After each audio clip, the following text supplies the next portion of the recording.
नमस्कार जी। कहानियाँ यादों की में आपका स्वागत है। प्रस्तुत है मेरी बचपन की सुनी हुई कहानी, नानी की कहानियों के अंतर्गत सैनिक का परिवार। पीटर और मैरी रो रो कर अपना मम्मी से कह रहे थे कि ये तो कोई बात नहीं हुई। आप तो कह रही थी कि पापा आएंगे इस क्रिसमस पर, लेकिन पापा तो आए ही नहीं। अब मम्मी ने कहा, देखो बेटा, उन्होंने प्रॉमिस करा था, लेकिन वो किसी कारण से नहीं आ पाए होंगे, तो अब मैं क्या कर सकती हूँ। उनकी चिट्ठी आई तो है, लेकिन हम पापा के बिना में क्रिसमस नहीं मनाएंगे। हम केक भी नहीं काटेंगे, हम न्यू ड्रेस भी नहीं पहनेंगे, हम कुछ भी नहीं करेंगे। अब मम्मी उनको समझा रही थी, लेकिन अब क्या करें। अब बच्चों की जिद थी, तो बच्चों ने कहा, मम्मी एक आइडिया हो सकता है। हमारी अब की छुट्टियां तो हैं क्रिसमस में, तो हम लोग क्यों ना हम खुद ही चले जाएं पापा के पास। नहीं बेटा, हम पापा के पास कैसे जा सकते हैं। क्यों मम्मी, पापा जब पिछली बार आए थे तब कह नहीं रहे थे कि उधर एक रेस्ट हाउस भी है, उसमें बहुत सारे लोगों की, कोई की भी फैमिली आती है वो उसमें रह सकती है, फिर हम लोग वहाँ ही रह जाएंगे। और नहीं तो पापा का रूम में भी नहीं जा पाए, या पापा के रूम में चले गए। पापा ने कहा तो था हम लेके जाएंगे, पर बेटा पापा ने कहा था, लेकिन हम पापा के साथ ही तो जाएंगे। नहीं, हम लोग अपने आप चलते हैं और पापा को आप चिट्ठी लिख दो। अब बहुत जिद करने लग गए बच्चे, रुआ से हो रहे हैं। मम्मी भी मायूस तो थी, लेकिन वो बच्चों का दिल तोड़ना नहीं चाहती थी, और वैसे भी काफ़ी समय से पापा से वो भी तो नहीं मिली थी। तो उन्होंने कहा, ठीक है, मैं पापा को चिट्ठी लिख देती हूँ। अगर पापा का रिप्लाई आ जाएगा तो पापा स्टेशन पर लेने के लिए आ जाएंगे। हम लोग 24 को वहाँ पर पहुँच जाएंगे और क्रिसमस मना करके नेक्स्ट डे हम लोग आ जाएंगे। ऐसे ही मैं अपना ट्रेन की बुकिंग करवा लेती हूँ, और तब तक पापा की चिट्ठी आ भी जाएगी। उसने कहा, ठीक है। बच्चे बहुत खुश हुए, और फिर मम्मी ने पोस्ट कार्ड लिखा। जी हाँ, वो ज़माना आज का ज़माना नहीं था कि हम मेल लिख दें, व्हाट्सएप कर दें, नहीं। तब चिट्ठियों का ही आदान प्रदान हुआ करता था, और चिट्ठियों में भी अधिकतर पोस्ट कार्ड ही इस्तेमाल होते थे, जिसमें कि मम्मी ने अपने आने की सूचना लिख दी थी। लेकिन उस सूचना के बावजूद भी वो लोग रोज पापा के चिट्ठी के इंतज़ार कर रहे थे, लेकिन पापा की चिट्ठी तो आ ही नहीं रही थी। अब तो मम्मी की परेशानी भी दिन दिन बढ़ती ही जा रही थी। पीटर और मैरी तो जितने खुश हो रहे थे, मम्मी उतनी ही परेशान कि अभी तक तो कुछ भी नहीं आया है, पापा की चिट्ठी भी नहीं आई है, तो हम लोग कैसे जाएंगे, कैसे जाएंगे। लेकिन अब और कोई रास्ता ना देख करके मम्मी भी चुप थी। अब 23 तारीख थी, अब उन्होंने टिकट थी, तो ये सारे के सारे चले गए 23 तारीख को। अब ट्रेन में बैठे बच्चे बहुत खुश थे। हालांकि मम्मी ने थोड़ा सा केक बनाने का सामान और थोड़ा क्रिसमस ट्री के ऑर्नामेंट्स, टॉफ़ी वगैरह तो रख लिए थे, लेकिन फिर भी परेशान तो हो ही रही थी। अब दोनों बच्चे भी कि बहुत परेशान थे कि अगर पापा नहीं आए तो मम्मी को भी ये वाले बात की बहुत बहुत परेशानी लग रही थी, अगर वो स्टेशन पर लेने नहीं आए तो। लेकिन फिर भी एक विश्वास था कि उनकी चिट्ठी नहीं आई होगी, हमने तो इतने दिन पहले लिखी थी, पापा को तो ज़रूर हमारी चिट्ठी मिल गई होगी। ऐसा सोचते हुए वो लोग गए। अब 24 को जब 12 भी बज गए, 1 बजे जब वो स्टेशन पर उतरे, तो मौसम तो ऐसा था, बर्फ़ भी पड़ रही थी। खैर किसी तरीके से वो लोग उतर के उन्होंने स्टेशन पर इधर उधर देखा, उन्हें पापा दिख ही नहीं रहे थे। अब तो वो बहुत परेशान हुए। अब मम्मी ने बच्चों को, पीटर और मैरी को डांटते हुए कहा, देखो तुम्हारे कारण मुझे कितनी परेशानी हो रही है, अब मुझे समझ में ही नहीं आ रहा हम क्या करें।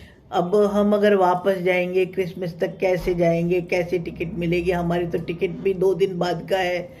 अब वो स्टेशन भी कोई इतना बड़ा स्टेशन थोड़े ही था कि वहाँ बहुत सारी भीड़ हो। स्टेशन पर भी दूर दूर तक कोई नहीं दिख रहा था।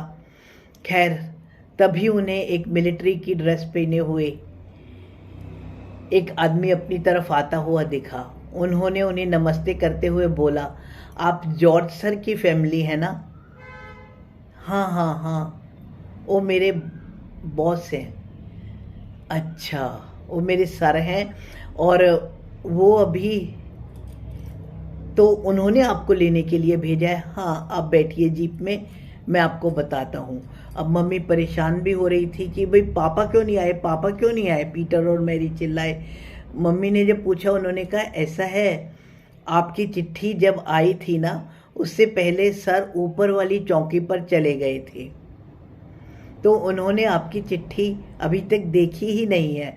वो तो पोस्ट कार्ड मैंने पढ़ लिया था और सर ने कल तक आ जाना था और सर आए नहीं, तो मुझे परवाह हुई कि कहीं ऐसा ना हो कि आप लोग यहाँ इंतज़ार कर रहे हो, इसीलिए मैं लेने के लिए आ गया हूँ आप सबको। ओह, खैर आप बैठिए। और उन्होंने अंदर जा कर के उन लोगों के लिए एक रेस्ट हाउस में एक कमरा खोला, उसमें ये लोग चले गए तीनों। अब मम्मी गुस्से में डांटे, क्या करे, वो तो खुद परेशान थी। इतनी देर में ही उस अर्दली ने पापा के जो सबॉर्डिनेट था उसने ला करके उनके लिए चाय और कुछ खाने का सामान दिया। मम्मी ने कहा नहीं कोई बात नहीं है, मैं वैसे काफ़ी कुछ अपने साथ लाई हूँ और यहाँ बनाने के लिए सामान भी है, मैं इसी पे ही बना दूंगी इन बच्चों के लिए कुछ। तो उसने बोला नहीं नहीं आप परेशान ना होइए, मैं कल जाऊँगा, जब मैं नीचे उतरूँगा मैं सर को भी मैसेज भिजवा दूँगा कि आपकी फैमिली आई हुई है, और फिर जब मैं नीचे उतरूँगा तो आपके लिए भी कुछ ना कुछ मैं सामान ले आऊँगा। और मुझे तो लगता है कि क्रिसमस हम लोग साथ ही मनाएंगे, चलिए आप हमारे साथ में ही क्रिसमस मनाना बच्चों। और ऐसा कहकर वो बच्चों को प्यार भी करने लगा। लेकिन अब मम्मी क्या करे, अब नेक्स्ट डे वो लोग उठे, क्रिसमस वाला दिन था, बहुत बहुत दुखी थे। लेकिन मम्मी ने कहा चलो अब क्रिसमस ट्री तो हम लोग बना लेते हैं, मैं ऑर्नामेंट्स तो लाई हूँ। इतने में ही वो जो अर्दिली था उसने बोला, पापा का जो सबॉर्डिनेट था, एक क्रिसमस ट्री, एक केक और बहुत सारा सामान लेके आया।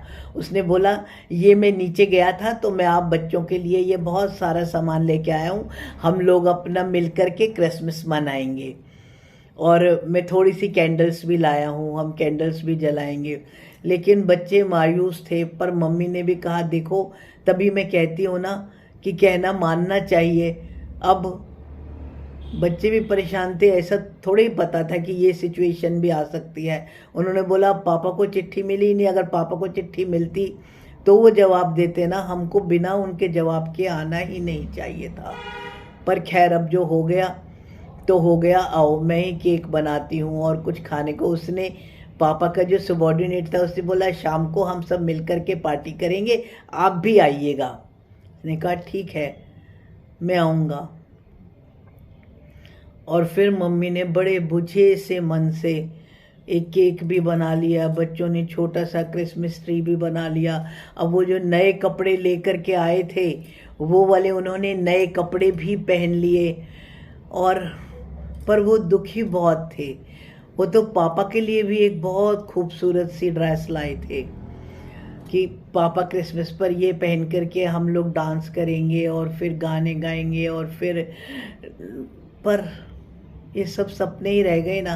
उन्होंने कहा कोई बात नहीं, अब बच्चों आगे से तुम कहना मानने वाले ही बच्चे बन जाना।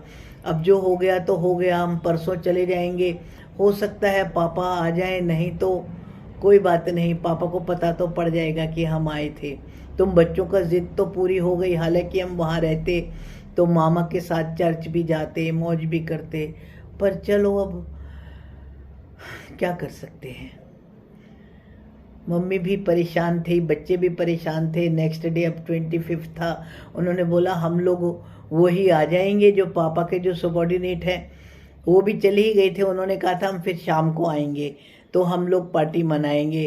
तो मम्मी ने कहा ठीक है, हम उनके लिए ही कोई गिफ्ट रखते हैं, हम उनको दे देंगे। ऐसे करते हुए मम्मी छोटे छोटे से गिफ्ट भी लाई थी चॉकलेट्स के, ये उन्होंने बोला हम उन्हें ही दे देंगे। पर बच्चों को तो जो गिफ्ट चाहिए था पापा का वो तो नहीं मिला था। खैर किसी तरीके से शाम हो गई, वो लोग अपना मम्मी और बच्चे एक दूसरे को खुश करने के लिए, हालांकि अंदर से तो सभी दुखी थे। क्रिसमस ट्री भी सजा रहे थे, मम्मी केक भी बना रही थी। फिर जब शाम को उनका दरवाजे पर नॉकिंग हुई, जैसे ही दरवाज़ा खटखटाया तो उन्होंने कहा, लो लगता है पापा का वो सबॉर्डिनेट आ गया। और न बाहर आवाज़ें भी होने लगी। उन्होंने बोला हो सकता है कि क्रिसमस मनाने वाले और भी लोग होंगे, चल हम देखते हैं, शायद वो सबॉर्डिनेट औरों को भी लेके आया होगा। जैसे ही उन्होंने किवाड़ खोला तो उन्होंने देखा बहुत सारे गिफ्ट लेकर के पापा खड़े थे, और पीछे पीछे एक आदमी क्रिसमस ट्री बहुत बड़ा लेकर के आ रहा था, और केक वगैरह वगैरह वगैरह, बहुत सारी भीड़ की भीड़ आ रही थी मेरी क्रिसमस करते हुए। फिर पापा ने दोनों बच्चों को गले लगा लिया। उन्होंने बोला, अरे मुझे तो सवेरे सवेरे मैसेज मिला, वैसे हम लोग रास्ते में ही थे, और ये थोड़ा सा इधर इतना सारा बर्फ़ आ गई थी, उसको साफ़ करने में समय लग रहा था, तो हमको इतनी देर हो गई। पर जब तुम्हारा मैसेज मुझे मिला तो हमने नीचे से ये बहुत सारा सामान ले लिया, और अब ये सारे मेरे फ्रेंड्स वगैरह हम लोग क्रिसमस यहाँ ही मनाएंगे, चलो तुम जल्दी से तैयार हो जाओ, हम लोग डांस करेंगे, पार्टी करेंगे। और फिर दोनों बच्चे बहुत खुश हुए और उनका बहुत अच्छा क्रिसमस मना। फिर जाते हुए पापा ने बच्चों से कहा, देखो कभी भी मम्मी को ऐसे तंग नहीं करना और ऐसी कोई ज़िद नहीं करना, जब तक मेरा मैसेज ना मिल जाए, जब तक तुमको सही कम्युनिकेशन ना हो जाए, तब तक कोई भी स्टेप नहीं लेना। ये तो मैं मिल गया, वरना मुझे भी दुख होता और सबको दुख होता। बच्चों ने सॉरी बोला, और फिर पापा खुद उनको 26 तारीख को स्टेशन तक छोड़ने के लिए गए, और वो वाला क्रिसमस बच्चों का यादगार क्रिसमस था। उसके बाद में पापा ने सूचना दी, मेरी छुट्टियां भी पक्की हो गई हैं और मैं नेक्स्ट वीक घर पर आऊँगा। हुर्रे करते हुए सब लोग खुशी खुशी अपने घर गए। धन्यवाद जी। मेरी कहानी सुनकर आपके मन में कोई भी भावना आए या कोई भी विचार आए तो कमेंट्स द्वारा सूचित करें।